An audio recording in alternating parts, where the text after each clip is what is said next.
Amen.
శివుని గీతాల నుంచి పాట సంఖ్య 193 కొత్త దాంట్లో పాత దాంట్లో 191 బాగా పాత పాట తీసుకుంటే 700.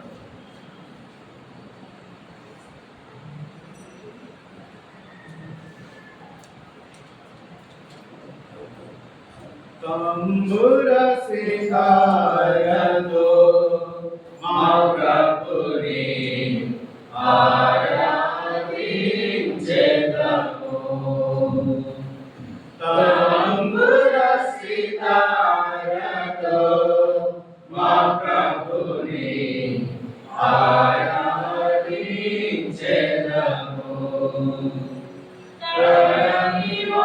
నివాసముగా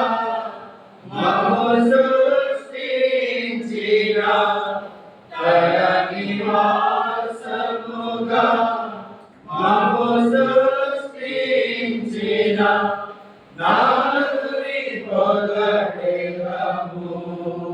స్తుతి గానము చేసెదము. నాదుని పొగడెదము. స్తుతి గానము చేసెదము. తంబుర సితారతో మా ప్రభుని ఆరాధించెదము. ఆదిరకము మరణ శాసనము మా శరీరమును ఏలుచుండగా ఆదిరకము మరణ శాసనము మా శరీరమును ఏలుచుండగా అమరుడమై ప్రభు భూమికే తెంచి అమరుడమై ప్రభు భూమికే తెంచి మరణపు ముళ్ళు వేరచి మరణమును గెలిచిన మా ప్రభువా. మరణపు ముళ్ళు వేరచి మరణమును గెలిచిన మా ప్రభువా. తంబుర సితారతో మా ప్రభుని ఆరాధించెదము. పాపము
తంబుర సితారతో మా ప్రభుని ఆరాధించెదము. పరలోక పిలుపుతో ప్రభు మమ్ము పిలిచి నరకపు శిక్ష తొలగించె మానుడి. పరలోక పిలుపుతో ప్రభు మమ్ము పిలిచి నరకపు శిక్ష తొలగించె మానుడి. పరిశుద్ధులతో మమ్ము చేసిన ప్రభు, పరిశుద్ధులతో మమ్ము చేసిన ప్రభు నిర్మించెను ఇలలో గృహముగా తన ఆత్మ ద్వారా. నిర్మించెను ఇలలో గృహముగా తన ఆత్మ ద్వారా. తంబుర సితారతో మా ప్రభుని ఆరాధించెదము. ఆత్మీయ ఇంటికి క్రీస్తు పునాది, సజీవమైన రాయితే ప్రజలు. ఆత్మీయ ఇంటికి క్రీస్తు పునాది, సజీవమైన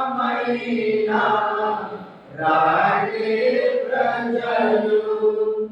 ఆత్మీయ గృహముకు ప్రభువే శిల్పి. ఆత్మీయ గృహముకు ప్రభువే శిల్పి. ఆజ్ఞాధీనుడై నడుపును మోక్షమురికి మమ్ము. ఆజ్ఞాధీనుడై నడుపును మోక్షమురికి మమ్ము. తంబుర సితారతో మా ప్రభుని ఆరాధించెదము.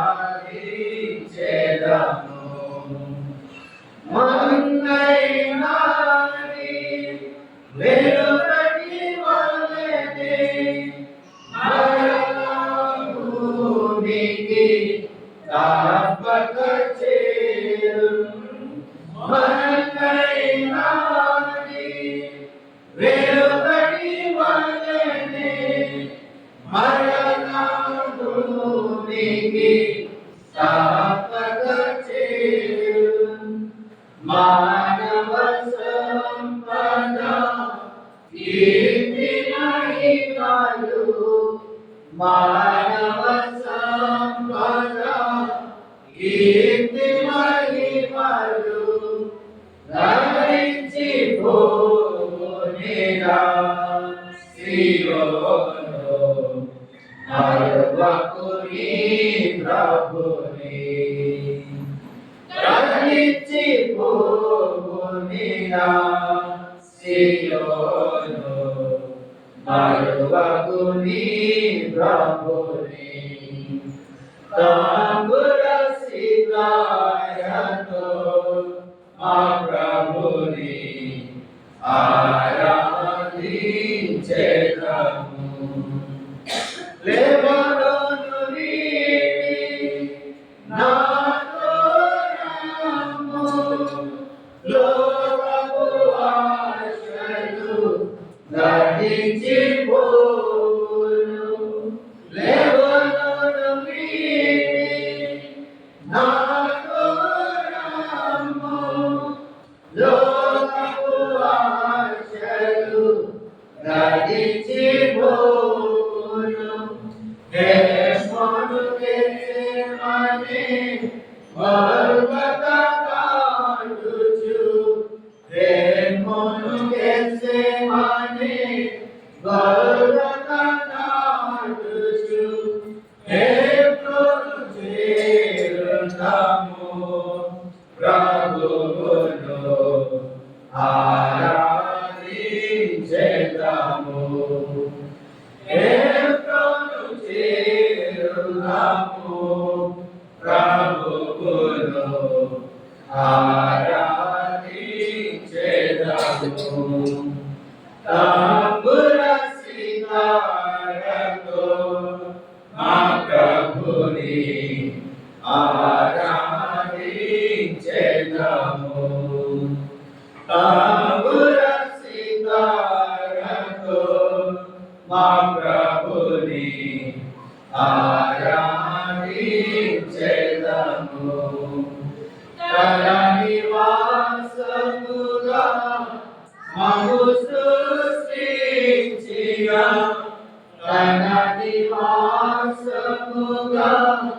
మము సృష్టించిన నాదుని పొగడెదము స్తుతి గానము చేసెదము నాదుని పొగడెదము స్తుతి గానము చేసెదము తంబుర సితారతో మా ప్రభుని ఆరాధించెదము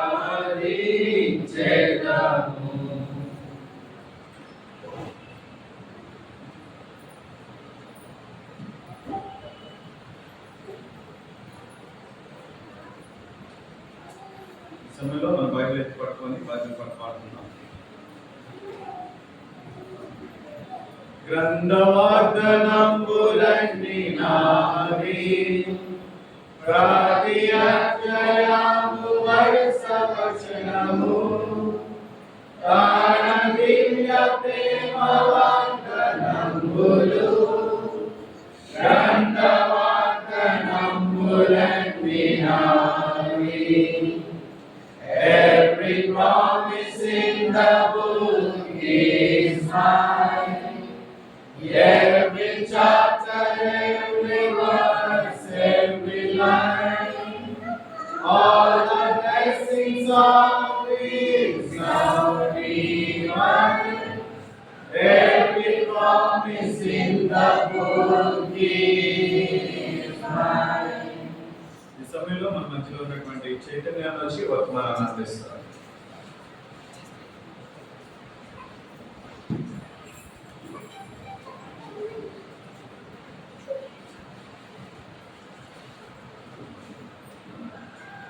ప్రభు అయినటువంటి యేసుక్రీస్తులో ప్రభు తన కృపను గ్రహించి మరొక నూతన నెలను ప్రభు మనకు కల్పించారు. మొదటి నెల గతించిపోయింది, ప్రభు కాపాడుతూ వచ్చారు. రెండవ మాసాన్ని మనకి ప్రభు జీవనకరంగా ఉంచారు. కనుక ఈ యొక్క ఉదయకాల సమయంలో దేవుని యొక్క వాక్యాన్ని చూసుకొని మరి ఆరాధన కింద మొట్టమొదటిగా చిన్న ప్రార్థన చేస్తుంది. పరిశుద్ధుడు తండ్రి, జీవం కలిగిన దేవ, ఈ పరిశుద్ధమైన ఘనమైన ఉన్నతమైన వందనాలు స్తోత్రాలు చెల్లించుకున్నాను తండ్రి. ఉదయకాల సమయంలో పరిశుద్ధ దినంలో జ్ఞాపకం చేసుకుంటుంది. ఈ వీడియోతో మీరు వాకించడం మాట్లాడండి, నాతో మాట్లాడండి. ఏ రీతిగా మిమ్మల్ని ఆరాధించాలో కనపరచాలో కావాల్సిన మాటలను మీరు అనుగ్రహించండి. దాన్ని మరుగు చేయండి. తెలివి లేనటువంటి నన్ను ప్రభావ నన్ను జ్ఞాపకం చేసుకొని ప్రభు చూపిస్తారు. నన్ను చూసి తీస్తుంది యేసు క్రీస్తులను ప్రార్థించి స్థితించి వేయవలసిన కనుక ఉదయకాల సమయంలో ఆరాధన కొరకే నీవు నేను కూడా ప్రభు ప్రేరేపణ బట్టి మరి ఆయన ప్రేమించి దేవుని యొక్క మందిరానికి వచ్చినటువంటి అందరూ కూడా ప్రభు వందనాలు. అలాగే దేవుని యొక్క వాక్యం యెషయా గ్రంథం 43వ అధ్యాయం, యెషయా గ్రంథం 43వ అధ్యాయం 1 నుంచి 10 వచనాలు మార్చి చదువుతున్నాం. నేను ఒక వచ్చిన పేజీ నెంబర్ 604, యెషయా గ్రంథం 43వ అధ్యాయం. అయితే యాకోబు నిన్ను సృజించిన వాడు యెహోవా, ఇశ్రాయేలు నిన్ను నిర్మించిన వాడు ఇలాగ సెలవిచ్చుచున్నాడు, నేను నిన్ను విమోచించి ఉన్నాను, భయపడకము, పేరు పెట్టి నిన్ను పిలిచి ఉన్నాను, నీవు నా సొత్తు.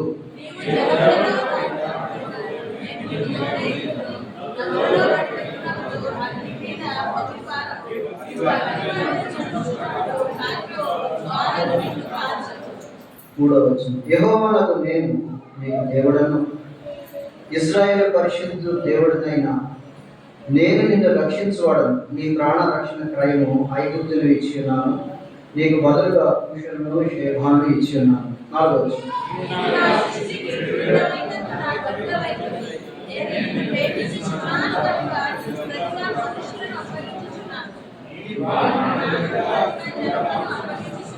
ఐదవ వచనం, భయపడకము, నేను నీకు తోడై ఉన్నాను, తూర్పు నుండి నీ సంతానము తెప్పించదును, పడమటి నుండి నిన్ను సమకూర్చి రప్పించదును. ఆరవ వచనం,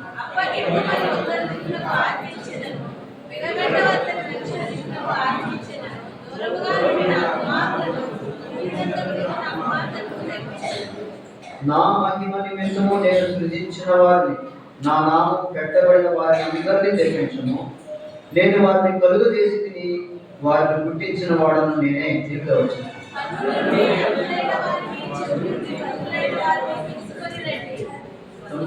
సర్వజనుల గుంపు కూడి నుండి జనములు కూర్చోబడవలను, వారు ఎవరింటి సంగతులు తెలియజేయరు, పూర్వకాలంలో జరిగిన వాటిని ఎవరు మాకు వినిపించుదురు, తాము నిర్దోషులమని తీర్పు పొందినట్లు తమ సాక్షులు తేవలను, లేదా విని సత్యమేని ఒప్పుకొనవలను. పదవచ్చు,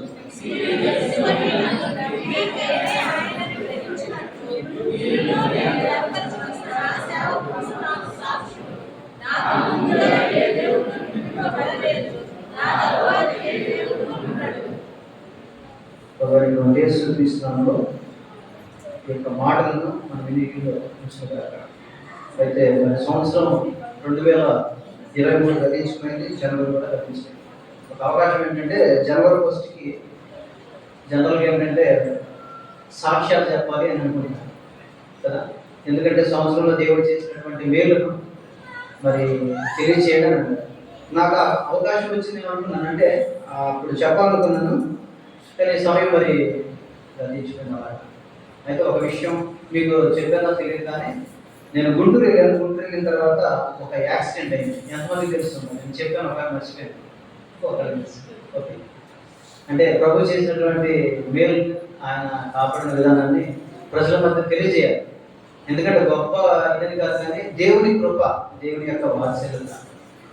ఆ రోజు ఆదివారం గుంటూరు హాస్టల్ మీద వెళ్ళాము. అక్కడ పనిచేసి తర్వాత సాయంత్రం కూడా అక్కడ హిందూస్ మధ్య ఒక స్వాగత కూడా జరిగింది. జరిగిన తర్వాత రాత్రి బయలుదేరి బస్సు బయలుదేరింది. కరెక్ట్గా రాజమండ్రి ఆ ప్రాంతం వచ్చేటప్పటికి దాటిన ముందు ఆ ఏరియాలో హైవేలో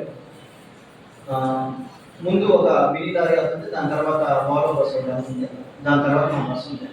అయితే నాకు ఆ రాత్రి ఎందుకో నిద్ర పట్ల, అయితే కొంచెం చెరువులో కూర్చొని అలా నిద్రపోతూ ప్రార్థన చేస్తాను. ఏంటో నాకు తెలియని గర్వింగ్ ఒక భయం కూడా కలుగుతుంది. ఎందుకు వచ్చిన ఇదిలే అని చెప్పేసి కొద్ది ప్రార్థన ఉంటే ఎందుకైనా మంచిదని చెప్పి ఆ చెరువులో ఉన్న నేను అలాగే ప్రార్థన చేస్తాను. ప్రభా మరి ఏంటో నాకు తెలియట్లా, అయోమయం ఉంది అక్కడ ప్రయాణం. అర్ధరాత్రి 1:15 ఆ టైంకి ఎక్కింది 10కి 9:30 10 గంటలకి ప్రతికి వెళ్తా ఉన్నాం. అలాగా వెళ్ళినప్పుడు ఒకసారి ఆ మినీ లారీ ముందున్నటువంటి పెద్ద లారీ అతను కన్ఫ్యూజ్ చేసుకుంటూ వెళ్తున్నాడు హైవేలో. చేస్తుంటే దాని తర్వాత మినీ లారీ అతను కూడా కన్ఫ్యూజ్ అయిపోతున్నాడు. తర్వాత వాళ్ళు ఒకసారిగా టర్న్ అవ్వాల్సినటువంటి క్యాండిడేట్ మరి అతను కన్ఫ్యూజ్ చేసాడు, ఏమో తెలియదు. వెంటనే మినీ లారీ అతను హిట్ చేసింది. హిట్ చేయగానే వీళ్ళు కూడా సిగ్నల్స్ ఇస్తున్నారంట. డ్రైవర్ ఆరు ఒకటే కొడుతున్నారు, ఆయన గారు కొడుతున్నారు, వాళ్ళు వీళ్ళంతా కొడుతున్నారు. వాడు ఎలా వేస్తున్నాడు, ఇలా వేస్తున్నాడు, ఆగేడా ఏంటా మరి భయంకరంగా హారణ కొడుతున్నా కూడా అతను ఏమీ తెలియదు, అలా వెళ్ళిపోతాడు. ఒకసారి వాల్వా వేసేసి ఆ మినీ లారీ కొట్టేసింది. ఆ మినీ లారీ ఇలా తిరిగిపోయింది, అటు వెళ్ళాల్సింది. ఈ వాల్వా దాన్ని కొట్టింది. దాన్ని కొడితే వెనక మా బస్ కూడా వచ్చేసేసి వెనక కొట్టేసాడు. మొత్తం 3 కూడా అలా అయిపోయింది. ఆశ్చర్యం ఏంటంటే ముందున్నటువంటి మిర్రర్లు అలా డ్యామేజ్ అయిపోయినాయి. వెనక అక్కడ ఒరిస్సా నుంచి వచ్చినటువంటి మరి అక్కడ ఉన్నటువంటి అందరూ కూడా లేడీస్ అంట బ్యాక్ సైడ్ ఓలలో ఉన్నటువంటి వాళ్ళు ఒక్కసారి వాళ్ళు భయోందోళన గుర్తయిపోయారు. పెద్దగా కేకలు వేశారు అయ్యో అని చెప్పేసి. మొత్తం ఆల్రెడీ అందరూ మరి కొంతమంది అలా దిగేసి చూస్తే ఎవరికి ఏం కాలేదు, కానీ ఆ యొక్క బస్సు ఫ్రంట్ సైడ్ బ్యాక్ అలాగా డ్యామేజ్ అయిపోయి అద్దాలతో మిగిలిపోయింది. దేవుని అంటే వాళ్ళు ఆ టైంలో ఏ స్పీడ్లో ఉంటారంటే దగ్గరగా చెప్పలేము. ఒక 80 90 గాడీలో ఉంటుంది కదా అని చెప్పేసి, హైవేలో కదా అని చెప్పేసి బాగా స్పీడ్లో ఉండొచ్చు. అలాంటి పరిస్థితులు ఒక్కసారి కొట్టేటప్పటికి భయంకరంగా పొంగి వచ్చేసింది. రియల్గా ఇక అయిపోయింది పరిస్థితి అనుకోండి. కానీ దేవుడి కృపను బట్టి సజీవ లెక్కలో వచ్చారు. ఆ విషయాన్ని మీకు మొదటి తారీఖున సాక్ష్యం చెప్దాం అనుకున్నాను, కానీ ఆ టైం లేదు. అయితే దేవుడు మరొకసారి ఈ నూతన సంవత్సరం తర్వాత మరలా ఈ యొక్క న్యూ మంత్లో ప్రభు చూపించి మరి మీ మధ్య కూర్చొని అలాగా అందుని బట్టి దేవుడికి అంతగానో ఉన్నారు. మరి నాకు ఇచ్చినటువంటి వాగ్దానం కూడా ప్రభు నెరవేర్చాడు అని చెప్పాలి. ఎందుకంటే ఇంకెప్పుడు నెరవేరుతుంది అంటే నాకు అదే అనుకున్నాను, సజీవ లెక్కలో దేవుడు. అలాగే మన జీవితంలో కూడా ప్రభు గొప్ప కార్యాలు చేసే ఉంటాడు, ఖచ్చితంగా చేసి ఉంటాడు. సింపుల్ ఎగ్జాంపుల్ ఏంటంటే లైవ్ లో ఉన్నటువంటి మీరు కూడా, అంటే సజీవ లెక్కలో వచ్చాడు దేవుడు ప్రభు. తన ప్రభు చూపించాడు. చూసింటారు కదా లాస్ట్ ఇయర్ లేకపోతే లాస్ట్ మంత్ ఎన్నో విధాలుగా స్ట్రగుల్స్ లో లేకపోతే ఇబ్బందుల్లో మరి మనశ్శాంతి లేక నెమ్మది లేనటువంటి పరిస్థితులు కూడా వచ్చి ఉంటాం. అయితే దేవుడు తన వాగ్దానాన్ని నెరవేర్చేటువంటి వాడుగా ఉన్నాడు. మనం అనుకుంటాం ఇంకెప్పుడు ఈ వాగ్దానం నెరవేర్చబడింది, ఇంకెప్పుడు ఇది జరుగుతుంది అని మనం అవిశ్వాసంతో ఉంటాం, కానీ దేవుడు ఖచ్చితంగా నెరవేరుస్తాడు. ఆ విషయంలో నమ్ముట నీ వల్ల అయితే నమ్మడానికి సమస్తం కూడా సాధ్యం. కొన్నిసార్లు ప్రార్థన చేస్తాం, మొరపెడతాం, బాగా విజ్ఞాపన చేస్తాం, ఉపవాసం ఉంటాం, అన్నీ చేస్తాం, కానీ నమ్మం. ఇంకేమన్నా దేవుని మీద విశ్వాసం ఉంచి ఇప్పుడు మన డ్రైవర్ ప్రభు అనుకో, మనం దాంట్లో ఉంటే హ్యాపీగా మా ఫాదరే కదా నడిపించింది అని చెప్పేసి మనం ఉంటే అదొక ధైర్యం ఉంటుంది. అయినా ఏం చేస్తాడు అనేటువంటి అభయస్థులు ఉంటే, అవిశ్వాసంతో ఉంటే ఉండకూడదు. కనుక ప్రభు మీద ఆధారపడడం. ఈ వాగ్దానంలో కూడా ప్రభు మరి యొక్క ఉదయకాల సమయంలో ప్రభుని ఆరాధించడానికి నా జీవితంలో చేసినటువంటి మేలు, అలాగే మీ జీవితంలో కూడా ఎన్నో మేలు చేస్తూ వచ్చారు. కనుక ఈ 43వ అధ్యాయంలో అయితే యాకోబు నిన్ను సృజించిన వాడకు యెహోవా, ఇశ్రాయేలు నిన్ను నిర్మించిన వాడకు ఇలాగూ సెలవించుచున్నాడు, నిన్ను విమోచించి ఉన్నాను అని చెప్పి ఇక్కడ మాట కనపడుతుంది. కనుక విమోచించడం అనేటువంటిది చాలా ప్రాముఖ్యమైనటువంటి మాట. ఎక్కడి నుంచి మనల్ని విమోచించాడు, మనం ఏ పరిస్థితిలో ఉంటే విమోచించాడు. లోకంలో ఉన్నటువంటి నన్ను కూడా ప్రభు ఏం చేశాడు, విమోచించాడు. ఆయన కొన్నిసార్లు విసిగించామంట, అది ఎక్కడ కనపడతాము. ఆయన బాగా విసిగించాము. రెండోదిగా ఆయాస పెట్టాము. మన జీవితంలో నిజంగా చేసి ఉంటాం. ప్రభుని నీళ్ళు కూడా ప్రభుతో ఉన్నా కూడా, ప్రభుత్వ సహవాసం కలిగి ఉన్నా కూడా కొన్నిసార్లు మనం విసిగించాం, తర్వాత ఆయాస పెట్టాం అని దేవుని యొక్క వాక్యం సెలవిస్తుంది. అది ఎక్కడంటే ఇదే అధ్యాయంలో యెషయా గ్రంథం 43వ అధ్యాయంలో మీరు చూడగలరు. 25వ వచనంలో చూడగలరు. నేనే తుడిచివేయుచున్నాను, నీ పాపములను జ్ఞాపకం చేసుకుని. ఇంకా ఉన్నది 24వ వచనం చదవండి, క్షమించండి. 24వ వచనం. నా నిమిత్తము సువాసన గల లవంగపు చెక్కను నీవు యోగరించి కొనలేదా? నీ బలి పశువులు ప్రభు చేత నన్ను తృప్తిపరచలేదా? సరే కదా, ఇక్కడ 2 వచనాలు ఉన్నాయి. నీ పాపముల చేత నీవు నన్ను విసిగించితివి, నీ దోషముల చేత నన్ను ఆయాస పెట్టితివి. ఎక్కడ విసిగించాం ప్రభు? ఖచ్చితంగా నేను ప్రభుత్వంలో ఉన్నాం, ప్రభు సహవాసంలో ఉన్నాం, కానీ విసిగించినటువంటి వాళ్ళంగా ఉన్నాం. తర్వాత ఆయాస పెట్టినటువంటి వాళ్ళంగా ఉన్నాం. ఎవరిని? దేవాది దేవుడిని విసిగించాము, ఆయాస పెట్టాము, దుఃఖ పెట్టాము. అయినను ప్రభు ఏం చేస్తున్నాడు? నేను నిన్ను విమోచించి ఉన్నాను. ఇంకా కింద వచ్చిన 25వ వచనంలో నేనే నా చిత్తానుసారముగా నీ అతిక్రమను తుడిచివేయుచున్నాను, నేను నీ పాపములను జ్ఞాపకం చేస్తున్నాను. కనుక జ్ఞాపకము చేసుకొనను అని ప్రభు సెలవిస్తున్నాడు. ప్రభు నిజమేనాయన, నా పాపములను బట్టి, నా దోషములను బట్టి, నా అతిక్రమను బట్టి శిక్షకు పాత్రుడను, శాపగ్రస్తులను ఖచ్చితంగా. అయితే ప్రభువా నువ్వేం చేసావు? నన్ను నీ చిత్తానుసారంగా నా అతిక్రమలను నువ్వేం చేసావు? తుడిచివేయు. కనుక ప్రభువా ఈ రీతిగా నా జీవితంలో చేసినందుకై మీకు ఎంతగానో వందనాలు నాయన. కృతజ్ఞతాస్తుతులు చెల్లిస్తున్నాను, నిన్ను ఆరాధిస్తున్నాను. ఇంకేం చేశాడు? విమోచించాడంటే పాపముల చేత అపరాధముల చేత చచ్చినటువంటి నీవు నన్ను కూడా ఏం చేశాడు ప్రభు?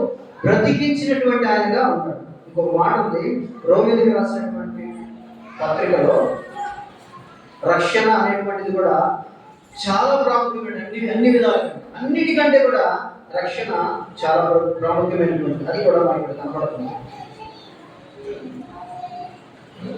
రోమిలికి రాసినటువంటి పత్రిక 11వ అధ్యాయము, రోమిలికి రాసినటువంటి పత్రిక 11వ అధ్యాయము, రక్షణ మరీ సమీపంగా ఉందని 11వ వచనంలో కనబడుతుంది. మరియు మీరు కాలము జరిగి నిద్ర మేలుకున్న వేళను తెలుసుకొని అలాగ చేయండి. మనం విశ్వాసమైనప్పటి కంటే ఇప్పుడు రక్షణ మనకు మరీ సమీపముగా ఉన్నది. కనుక రక్షణ ఇచ్చినటువంటి ప్రభుకి, తిరిగి చెల్లింపజేసినటువంటి ప్రభుకి, తిరిగి కట్టినటువంటి ఆయనకి, తిరిగి సృష్టించినటువంటి ఆయనకి ఏం చేయాలి? నేను కూడా ఆయన ఆరాధించేటువంటి వాళ్ళంతా, కనపరిచేటువంటి వాళ్ళం. అన్నిటికంటే ముఖ్యంగా ప్రభు నిన్ను విమోచించి తన రక్షణను గ్రహించాడు. ఒకడు పాపముల చేత తన పాపం తుడిచివేసుకోలేడు, కానీ ప్రభు యొక్క కృప చేత, ఆయన ఉచితమైనటువంటి రక్షణ చేత నీవు నేను కూడా ఏం చేస్తాం? రక్షింపబడినటువంటి వాళ్ళగా, ఆయన ఆరాధించేటువంటి వాళ్ళగా ఉండగలం. అలాగే యెహెజ్కేలు గ్రంథంలో ఒకటి కనపడుతుంది 18వ అధ్యాయంలో. యెహెజ్కేలు గ్రంథం 18వ అధ్యాయము, యెహెజ్కేలు గ్రంథం 18వ అధ్యాయం.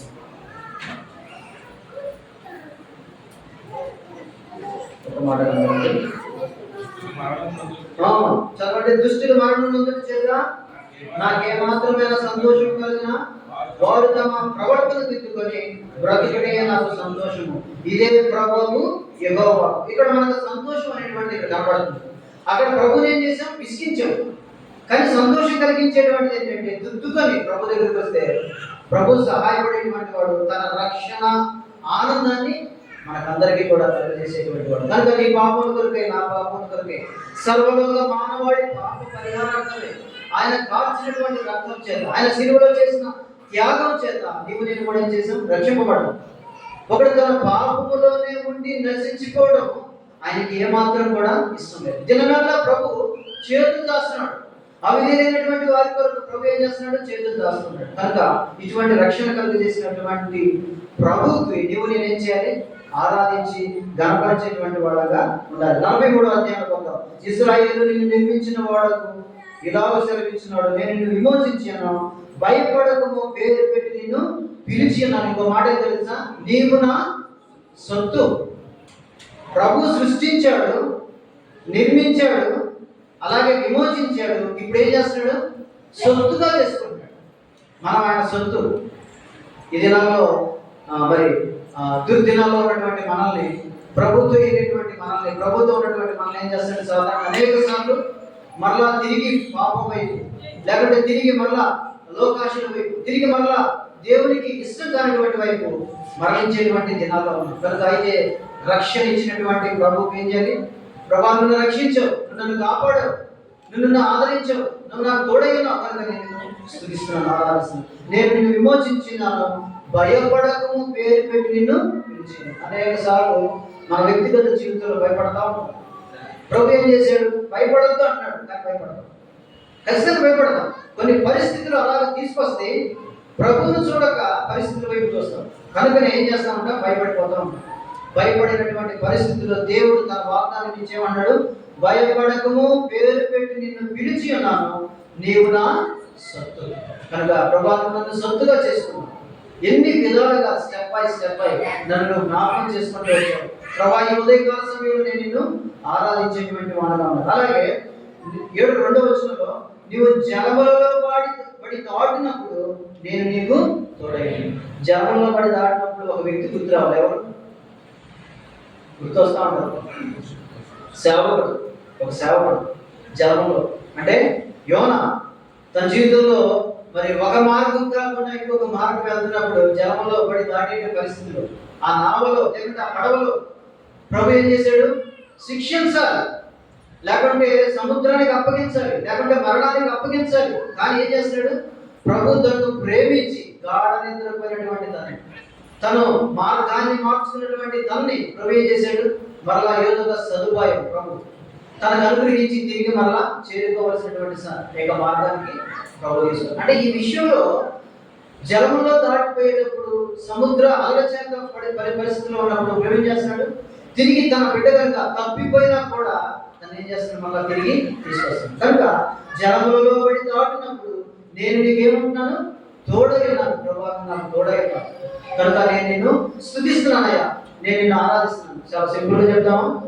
సామాన్యంగా చెప్తామా? ఒక వ్యక్తి తన పాపముల చేత లేకుంటే తన యొక్క అశాంతితో అసమాధానంతో మునిగిపోయినప్పుడు ఏ మనుషుడు కూడా ఇవ్వలేడు. కానీ శాంతి సమాధానం దేవుని యొక్క వాక్యమే ఇవ్వగలరు, దేవుని యొక్క సన్నిధి ఇవ్వగలరు, దేవుని యొక్క బిడ్డల సహవాసమే. కనుక ఇది గ్రహించినటువంటి దేవుని కూడా ప్రభా నిజమే పరిస్థితుల్లో ఉన్నాయి, నన్ను కాపాడారు, నాకు తోడై ఉన్నామని దేవుని స్తుతించారు. నదుల్లో పడి దాడినప్పుడు అవి నీ మీద పొర్లి రావు, నీవు అగ్ని మధ్యను నడిచినప్పుడు కాలిపోవు, జ్వాలలు నిన్ను కనుక ఇది కూడా మరి మన బైబిల్ గ్రంథంలో ఒక ముగ్గురు కాపాడుతూ వచ్చాయి. అక్కడ ఎవరు? అగ్ని మధ్యను నడిచినప్పుడు కాలిపోవు, జ్వాలలు నిన్ను కాదు. ఏడంతలు చేసినటువంటి దానిలో కూడా ప్రభు ఏం చేశాడు? కాపాడుతూ వచ్చాడు. అగ్నివాసన అంటకుండా ప్రభు షడ్రకు మేషకు అభ్యర్థుకొని వాళ్ళు అద్భుత రీతిగా ప్రభు చేసి ఇటువంటి గొప్ప కార్యాలు చేసినటువంటి, అయితే వాళ్ళ పరిస్థితుల్లోనే ఉన్నాయి కదా. దానియేలు షడ్రకు మేషకు అభ్యర్థుకొని వాళ్ళ పరిస్థితిలో అగ్ని లాంటి శ్రమ ఉంది. మన జీవితంలో లేవా? అటువంటి పరిస్థితుల్లో కూడా కాల్చలేవు, కానీ అటువంటి కాల్చినటువంటి ఒకటే మాట. కొన్నిసార్లు అనుకుంటాం మన పరిస్థితులు బట్టి ఇక వద్దు ఈ జీవితం అనుకున్నటువంటి వాళ్ళు కదా. అంటే కాల్చడం కంటే ఇది గొప్ప కదా. అంటే అక్కడ కాల్చి ఒకవేళ డ్యామేజ్ అయినటువంటి బాడీ బయటికి తీసుకొచ్చిన ట్రీట్మెంట్ జరిగింది, కానీ పూర్తిగా నాశనం అయిపోతే అంత బాడీ అంతా కరెక్ట్గానే ఉంది, కానీ పూర్తిగా లోపల శ్వాస లేదని ఉపయోగం ఉంది. కనుక అటువంటి స్థితి నుంచి ప్రభు ఏం చేసాడు? మనల్ని నిన్ను నన్ను కూడా కాపాడుతూ వచ్చాడు. అటువంటి భయంకరమైనటువంటి పరిస్థితులు, అటువంటి సిచ్యువేషన్స్ నుంచి ప్రభు నిన్ను నన్ను కూడా కాపాడుతూ వచ్చాడు. సాధారణంగా ఒకటి చేస్తాడు, సింపుల్. దేవుడు మనకి ఇస్తాడు, ఆదాములో ఉన్నటువంటి పరిస్థితులు ఏదైనా ప్రభు అన్ని సమృద్ధిగా ఇచ్చాడు. ఏదైనా తీసుకోవచ్చు, ఏదైనా తినచ్చు, ఎక్కడైనా ఉండొచ్చు, కానీ ఒకటి తీసుకోవచ్చు. కేవలము ఆ ఒక్కదాని గురించే పూర్తిగా చిన్నతో మారిపోయింది, అంతా కూడా మార్చబడింది. ప్రభు చేసినటువంటి మేలును మనం లిఖించి రిటర్న్ చేసి పేపర్లో రాసుకుంటే ఏంటి? కొంతమంది అనుకోవచ్చు, నా దేవుడు ఏం చేస్తుంది, నాకేం చేయలేదు. అలా అనుకుంటే రియల్గా చెప్పాలంటే ప్రభు తన శ్వాసనిచ్చాడు, విలువైనటువంటి జీవితాన్ని నీకు నాకు ప్రభు ఇచ్చాడు. ఒకవేళ కుటుంబ పరిస్థితులు బట్టి, వ్యక్తిగత పరిస్థితులు బట్టి, ఆర్థిక పరిస్థితులు బట్టి, లేకుంటే అనారోగ్య పరిస్థితులు బట్టి ఒకవేళ కొట్టుమిట్లాడుతూ ఉంటాం. ఇవన్నీ కామన్. ఎంతో గొప్పవారు, ఎంతో ధనికులు, పేరు ప్రఖ్యాతి కలిగినటువంటి వాడు ఈ దినం చూడలేనటువంటి వాడు ప్రభు నీకు నాకు ఇచ్చినటువంటి కృప సజీవులలో ఉంచాడు. సజీవులుగా మనం ప్రభుని ఆరాధించడానికి ప్రభు మందిరాన్ని ఇచ్చాడు. కనుక ఈ సమయంలో, ఈ ఉదయకాల సమయంలో ప్రభు నా జీవితం చేశాడు. అందుకే మీకు స్తోత్రాలు. అగ్నిలాంటి శ్రమలు, అగ్నిలాంటి పరిస్థితులు కుటుంబంలో తార చిన్న వచ్చినా ఎదురాడినా కూడా ప్రభావం కాపాడుతున్నాం అని చెప్పి మన ప్రభువుని ఆరాధించాలి. ఇంకో మాట కూడా వస్తుంది, పర్వతములు తొలగిపోయినను. ఇది కంఠస్థం కూడా వచ్చి ఉంటుంది, ఎక్కడ చెప్పగలరు. 54వ అధ్యాయంలో యెషయా గ్రంథం 54వ అధ్యాయం 7వ వచనం చూడండి. నిమిషం మాత్రం నేను విసర్జించి తిని గొప్ప వాత్సల్యముతో నేను సమకూర్చెదను. మహా ఉద్రేకం కలిగి నిమిషం మాత్రం నీకు విలువడనైతని నిత్యమైన కృపతో నీకు వాత్సల్యము చూపుదును అని నీ విమోచకులకు యెహోవా సెలవిచ్చుచున్నాడు. కనుక విమోచించినటువంటి ప్రభు చేసే మేలు. ఇంకొక వచనం 10వ వచనంలో చూసినట్లయితే, పర్వతములు తొలగిపోయినను, మెట్టలు తత్తరిగినను, నా కృప నిన్ను విడిచిపోదు, సమాధానమైనటువంటి విషయమైన నా నిబంధన తొలగిపోదు అని నీ యందు జాలిపడి యెహోవా సెలవిచ్చుచున్నాడు. కనుక ఇటువంటి మాటలు ఎలా ఏ మనిషి అంత మాటగలరా?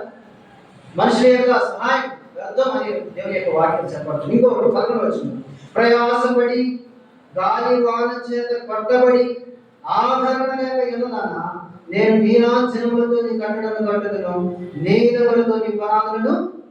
కనుక ఇంటి గొప్ప వాగ్దానాన్ని ప్రభు నీకు నాకు అనుగ్రహించారు. పరిస్థితులను బట్టి మనం సమయంలో మరి పర్వతం లాంటి పరిస్థితులు మనకు కనబడవచ్చు, మెట్టల్ లాంటి పరిస్థితులు కనబడవచ్చు. అంటే గడువైనటువంటివి లేకుంటే గట్టివి, ఇదిగో ఈ సమస్య నుంచి నేను బయటకు రాలేను అని అనుకోవచ్చు.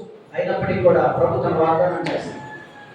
తన వాగ్దానం నెరవేర్చేటువంటి పర్వతములు తొలగిపోయిన మెట్టలు తత్రిలను నా కృప నిన్ను విడిచిపోదు. ఎంతమంది దేవుని యొక్క దాసులు, ప్రజలు, నాయకులు, సేవకులు అనేకమైనటువంటి పరిస్థితులు గుండా తీసుకొచ్చినప్పుడు ప్రభు వారితో ఉన్నారు. మన బైబిల్ గ్రంథంలో ఎంతో మంది చూస్తున్నాం, యోనాను చూస్తున్నాం, అలాగే షడ్రక్ మేషక్ అబేద్నెగోను. ఇంకొక ఆయన స్థలం ఏంటో తెలుసా? దానియేలు సింహాల పోటీ పరిస్థితి. ఆయన ఎలా అనుకోవాలి? అరే నా ఫ్రెండ్స్, లేకుంటే ఎంతగా నేను దేవుని దగ్గర భక్తి కలిగి ఉన్నాను. అనేక పరిస్థితులను ఇప్పటికి నాకున్న శిక్ష ఏంటంటే సింహాల సహవాసం, సింహాలతో పోరాటం. అయినప్పటికీ కూడా దానియేలు దేన్ని బట్టి?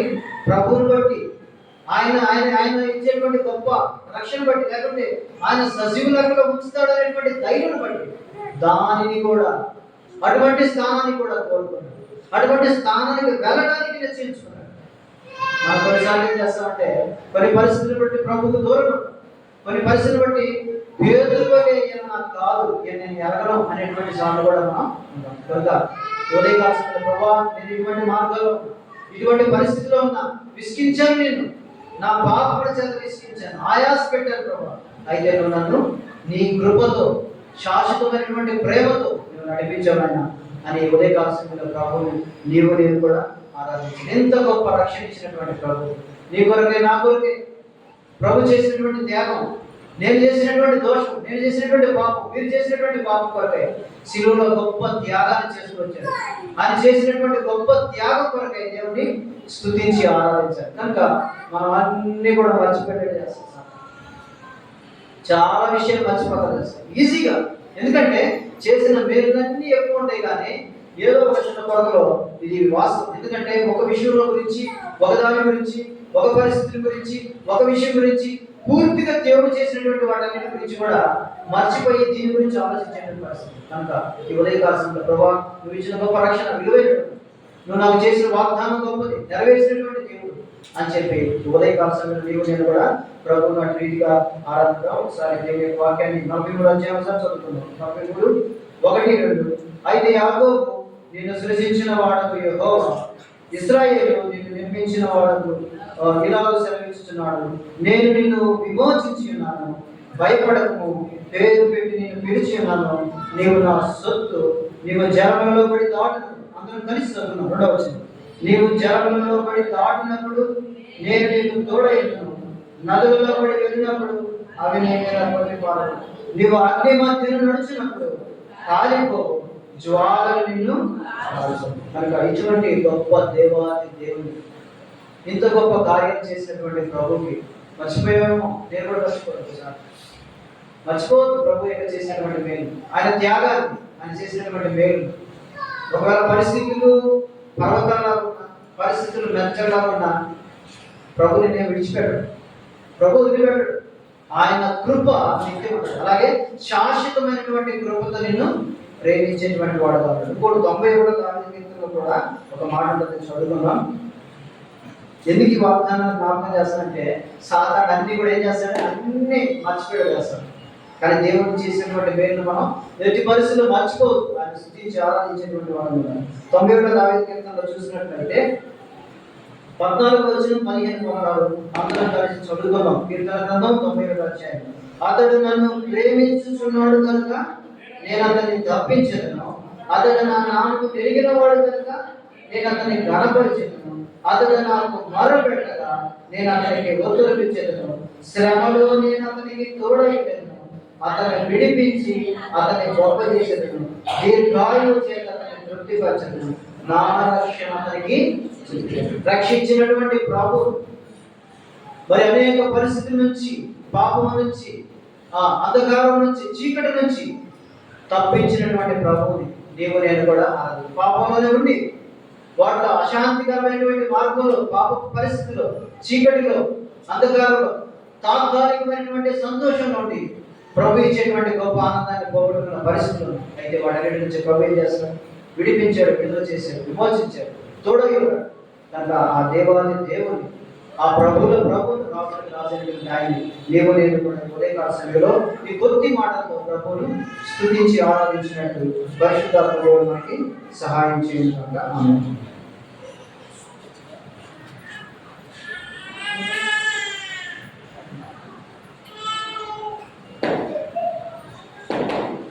ఈ సమయంలో శివ గీతాల నుంచి ఒక పాట పాడుతున్నాం. పాటలో సాయం చేయడం కొరకు శ్రావణాన్ని అలాగే చైతన్యాన్ని వస్తారు. శివ గీతాల నుంచి పాట సంఖ్య 168, కొత్త దాంట్లో, పాత దాంట్లో 159. కొత్త దాంట్లో 161, పాత దాంట్లో 159. మొదటి చరణం, రెండో చరణం పాడుతున్నాం. రెండో చరణం పాఠంగా సండే స్కూల్ పిల్లలు సండే స్కూల్కి వెళ్తారు.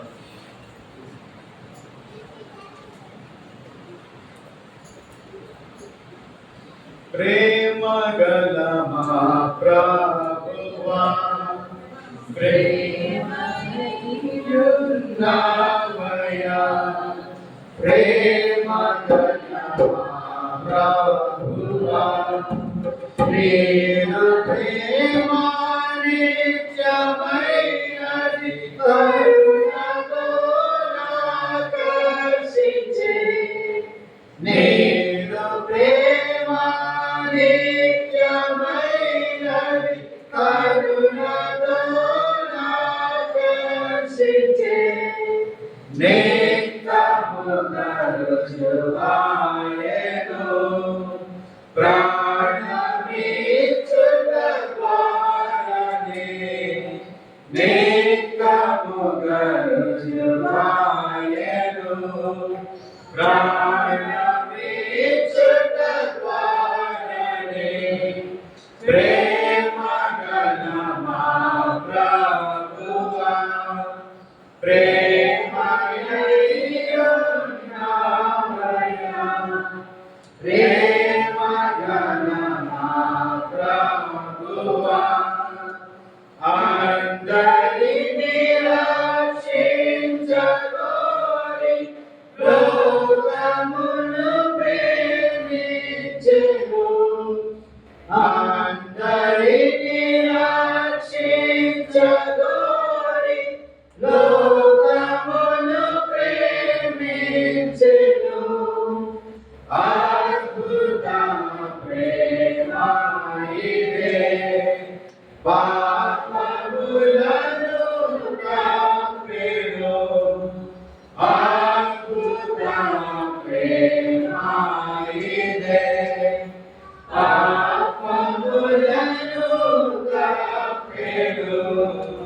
ప్రేమ గల మా ప్రభువా, ప్రేమయున్నావయ్యా, ప్రేమ గల మా ప్రభువా. ఈ సమయంలో మొదటిగా సండే స్కూల్ తీసుకునే టీచర్ గారు మొదటిగా ఆరాధిస్తారు. దాని తర్వాత బ్రదర్స్ నుంచి ఒకరు, సిస్టర్స్ నుంచి ఒకరు క్లుప్తంగా ఆరాధించారు.